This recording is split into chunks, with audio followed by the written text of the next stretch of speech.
हिंदी में यूपीएससी की तैयारी से संबंधित प्रोग्राम्स को देखने के लिए सब्सक्राइब करें स्टडी IQ IAS हिंदी। नमस्कार, बहुत बहुत स्वागत है आप सभी का स्टडी IQ IAS हिंदी में। मेरा नाम है अतुल जैन। तो रूस में कुछ क्षेत्रों में एक आतंकवादी हमले की खबर सामने आ रही है। यह आतंकवादी हमला जो है ये शायद एक आंतरिक मामला है, क्योंकि रूस का ये जो क्षेत्र है दागिस्तान, जहां पर यह हमला हुआ है, वहां पर पहले भी इस प्रकार का एक, जिसको हम कहते हैं समुदायों के बीच में झड़पें और झगड़ों की खबरें आमतौर पर आती रही हैं। तो यहां पर कुल मिला के क्या हुआ है और इस मामले के बारे में हमको क्या जानने की आवश्यकता है, यह सब मैं आपको बताऊंगा अगले 5-7 मिनट में। लेकिन उसके पहले मैं आपको बता दूं कि भाई हमारा P2I बैच जो है वो 26 तारीख से शुरू हो रहा है, यानी कि परसों से। शाम 6 बजे वाला बैच है। AJ लाइव कोड लगा के आप 29,999 रुपए में इससे जुड़ सकते हैं। रोज 3 घंटे की live class, mentorship, daily practice questions, pre और मेंस के क्वेश्चंस का डेली इवैल्यूएशन, 18 प्रिंटेड किताबें आपके घर पे। इसके अलावा जो है प्री मेंस की टेस्ट सीरीज, और अगर आप प्री क्वालिफाई करते हैं तो मेंस की तैयारी के लिए आपको दिल्ली बुलाना, आपका रहना, खाना, पढ़ना सब कुछ इसी में समावेशित होगा। ये सारी सुविधाएं आपको मिलेंगी अगर आप AJ लाइव कोड लगा के इस बैच से तुरंत जुड़ जाते हैं। तो बिल्कुल देर मत कीजिए, AJ लाइव कोड लगाइए और इस बैच से आज ही जुड़ जाइए। चलिए, तो सबसे पहले आपको बता दूं कि रूस में यह दागिस्तान क्षेत्र जो है जहां पर यह विवाद हुआ है, इस विवाद का ये कहां पर है। तो सबसे पहले आपको ये बता दूं कि भाई रूस में, या पहले आपको बताए देते हैं कि एक दागिस्तान नाम का क्षेत्र है रूस में, जो कि काफी समय तक एक स्वतंत्र अलग राष्ट्र भी है, एक स्वायत्त जगह मानी जाती है, लेकिन रूस का कब्जा है इस पर।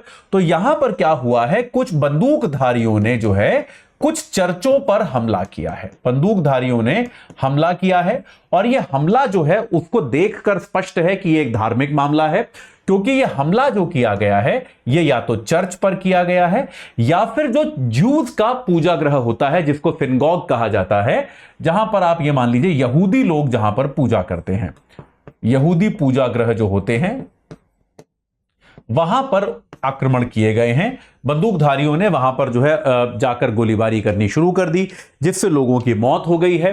एग्जैक्टली कितने लोग मरे हैं इसकी संख्या अभी स्पष्ट नहीं है।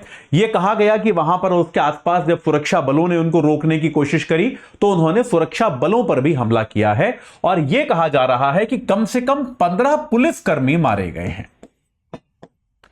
कम से कम 15 जो है सुरक्षा कर्मी मारे गए हैं, यह बात निश्चित तौर पे कही जा रही है। और कुल मरने वालों की संख्या भी जो है वो अभी तक 20 से 25 के बीच में बताई जा रही है, क्योंकि कुछ जगहों पर 20 लिखी है, कुछ जगहों पर 22 लिखी है, कुछ जगहों पर लिखा है कि कुछ लोग गंभीर रूप से घायल हैं, उनमें से भी 1 या 2 की मौत हो गई है। तो 20 से 25 के बीच में ये अंक कुछ है, ये संख्या कुछ है। ये एग्जैक्टली कितना है, ये अलग अलग वेबसाइट पर अलग अलग चीजें लिखी हुई हैं, तो हम इसके बारे में कुछ खास तौर पे अभी बता नहीं सकते। यह भी कहा जा रहा है कि कुछ लोग कह रहे हैं 5, कुछ वेबसाइट्स पे लिखा है 5 और कुछ पे लिखा है 6, या तो 5 या फिर 6 जो हमलावर हैं उनको भी पुलिस ने मार दिया है। हमलावर जो हैं वो भी मारे गए हैं, या तो 5 या फिर 6। अभी बहुत देखिए, रूस से क्या होता है, आपके पास सूचनाएं और समाचार जो आते हैं वो बहुत स्पष्ट तौर पे आते नहीं हैं।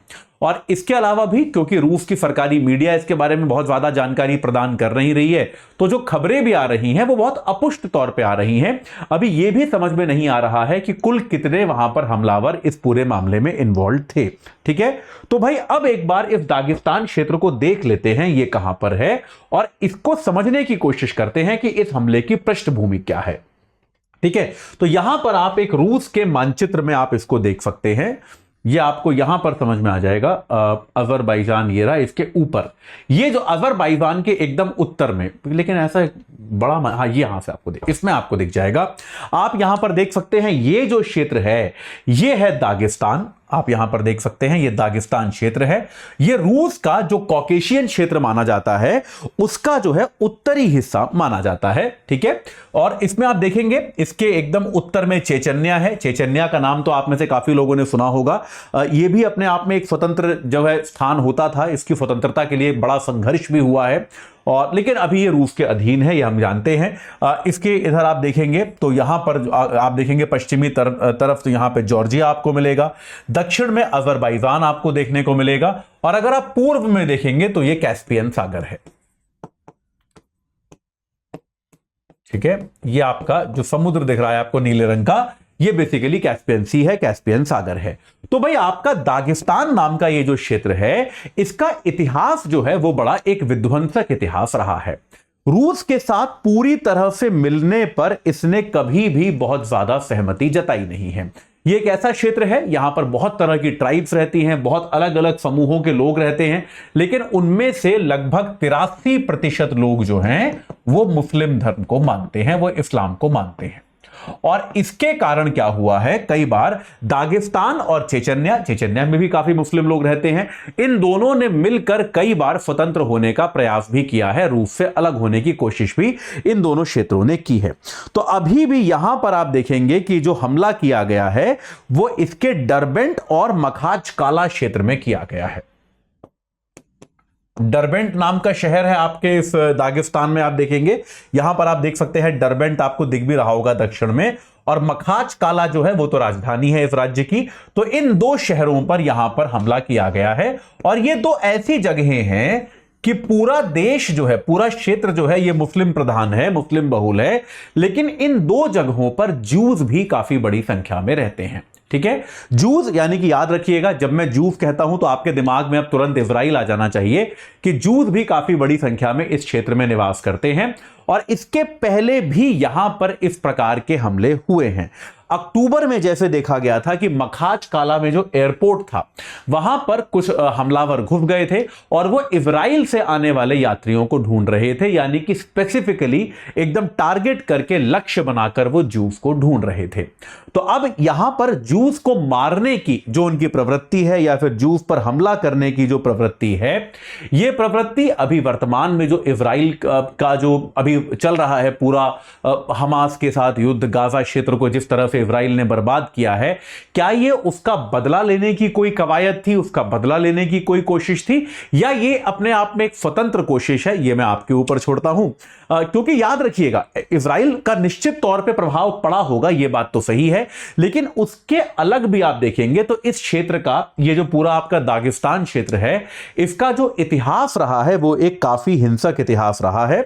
1920 से ये रूस के अधीन रहा है, लेकिन उसके बाद भी कई बार स्वतंत्रता की मांग जो है ये क्षेत्र करता रहा है, रूस के अंतर्गत ये नहीं आएगा, ऐसी बातें ये हमेशा करता रहा है। तो ऐसे में अभी एक बहुत बड़ा हमला हुआ है, रूस की सरकार के लिए एक चुनौती है। और भाई रूस में एक प्रकार से हम सभी जानते हैं कि लोकतंत्र की आड़ में लगभग तानाशाही शासन चलता है, तो मुझे कोई संदेह नहीं है कि पुतिन साहब जो हैं वो इस पूरे मामले को बहुत सख्ती से देखेंगे, इससे बहुत सख्ती से निपटेंगे। लेकिन एक बात जो इसमें समझने और सोचने वाली है कि अक्टूबर में ही आप देखेंगे कि इजराइल और गाजा का युद्ध भी शुरू हुआ, और उसके बाद से ही अचानक से इस क्षेत्र में भी बहुत ही टारगेटेड तरीके से जूस पर हमले किए जाने लगे। ये सारी तनाव वहां पहले से था, लेकिन हमलों की संख्या में वृद्धि जो है वो आपके इजराइल और गाजा में जो युद्ध चल रहा है उसके बाद से शुरू हुई है। तो निश्चित तौर पे ये याद रखिएगा, जब भी किन्हीं दो समुदायों के बीच में युद्ध होता है तो अक्सर वो भौगोलिक सीमाओं के आगे चला जाता है। जैसा आप देख सकते हैं, ये जो इजराइल और गाजा के बीच में युद्ध है, ये अब केवल उसी आपके मिडिल ईस्ट तक नहीं रह गया, बल्कि वो रूस के इस क्षेत्र तक, दागिस्तान क्षेत्र तक भी आ गया है। इस मामले में आगे क्या होता है, कैसे इसको ये मामला सुलझता है, या फिर यहां पे शांति बहाल होती है या नहीं, ये मैं आपको आगे निश्चित तौर पे बताऊंगा। लेकिन जाने के पहले आपको एक बार फिर से बता दूं कि भाई हमारा P2I बैच जो है वो परसों से शुरू हो रहा है शाम 6 बजे से। AJ लाइव कोड लगाकर आप 29,999 में उससे जुड़ सकते हैं। रोज 3 घंटे की live class, daily practice questions, pre और मेंस दोनों के, मेंस के क्वेश्चंस का समाधान, प्री और मेंस दोनों की टेस्ट सीरीज, 18 किताबें आपके घर पे। इसके अलावा अगर आप प्री क्वालिफाई करते हैं तो मेंस की तैयारी के लिए आपको दिल्ली बुलाया जाएगा। आपका रहना, खाना, पढ़ना सब कुछ इसी खर्चे के अंदर इंक्लूडेड होगा। तो आज ही AJ लाइव कोड लगा के इस बैच से जुड़िए और अपनी तैयारी को एक सही आकार प्रदान कीजिए। इस चर्चा से जुड़ने के लिए आप सभी का बहुत बहुत धन्यवाद। हिंदी में UPSC की तैयारी से संबंधित प्रोग्राम्स को देखने के लिए सब्सक्राइब करें स्टडी IQ IAS हिंदी।